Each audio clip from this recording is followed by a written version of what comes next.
single most important ingredient of learning to become influential, of learning to affect others with your words, is understanding the difference between what I want to say, what you need to hear.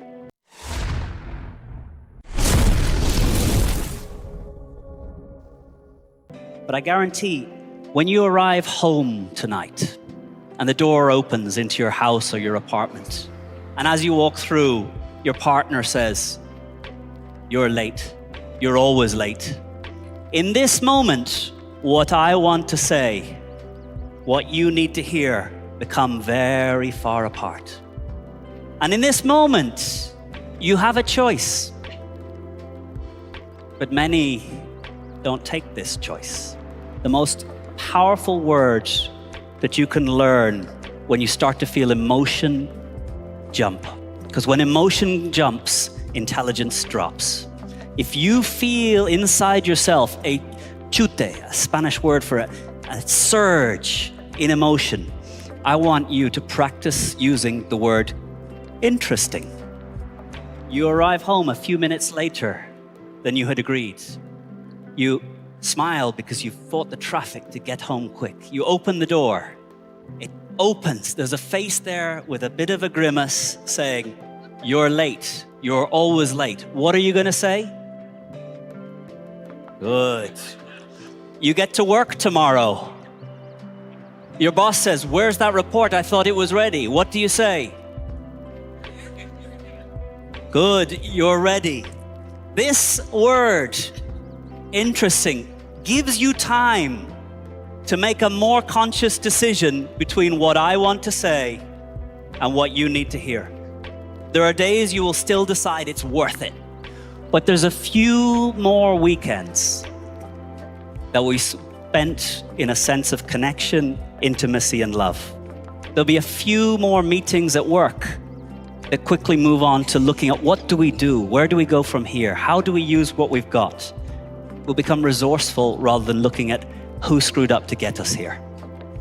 So my gift for you is the word interesting, to give you that moment of choice between what I want to say and what you need to hear. We're here to learn how to speak to move people to action. And one of the keys here is your call to action, how you close a speech. There are two ways to close. There's the direct close and the indirect close. In the direct close, you ask specifically for the action you're looking for. Vote for me. Sign on the dotted line. Buy my product. Visit our website. Those are the direct close. Direct close is quite aggressive, but it makes it clear what action you're looking for from the audience. The second type of close is the indirect close. An indirect close reminds the audience of the pain that they will continue to suffer until they do your action. What's the pain that the audience will suffer until they implement your action? Will they stay late at work every day until they use your new time management technique? Will their children suffer every day when they smoke and that smoke smell reaches them?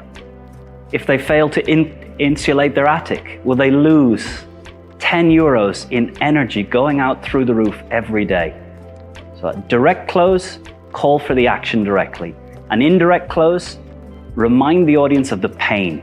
What's the pain that's going to go away when they move to the action you're looking for? Those are the only two ways to call to action.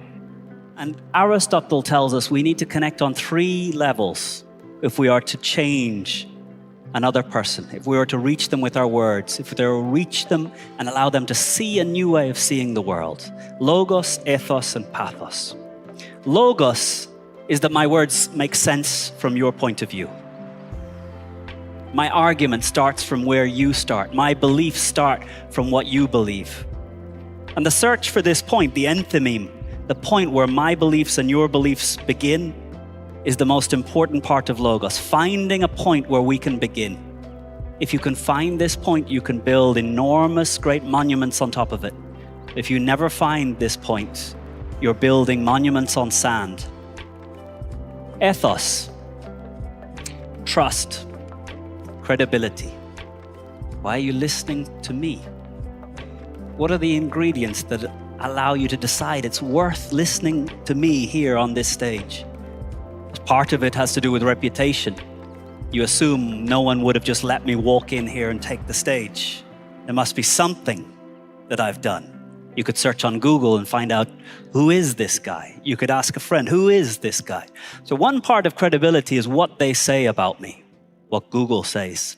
It's very hard to run away from Google these days, which I hope is increasing transparency and the need to have lived a good life in order to be considered worthy of trust.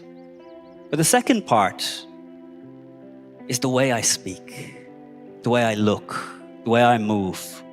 And all human beings are very good at seeing whether someone looks like they believe in what they say, looks like they care about what it is they're talking about, and looks into the audience seeking that your eyes are shining, showing that you're getting what I'm telling you. Logos, ethos.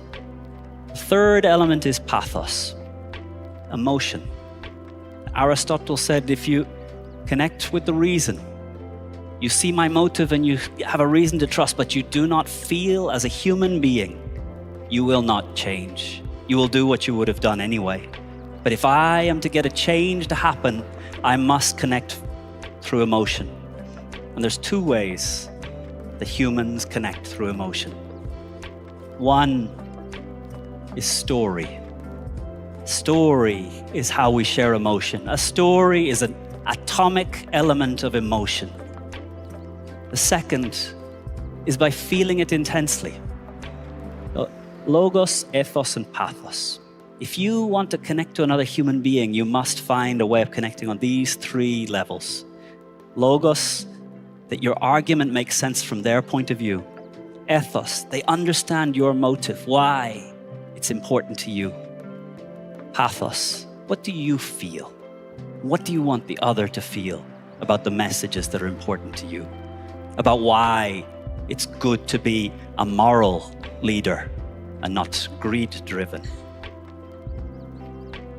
And for the last 10 years, I've been teaching. And I teach how to be persuasive. And I think the single most important ingredient of learning to become influential, of learning to affect others with your words, is understanding the difference between what I want to say, what you need to hear.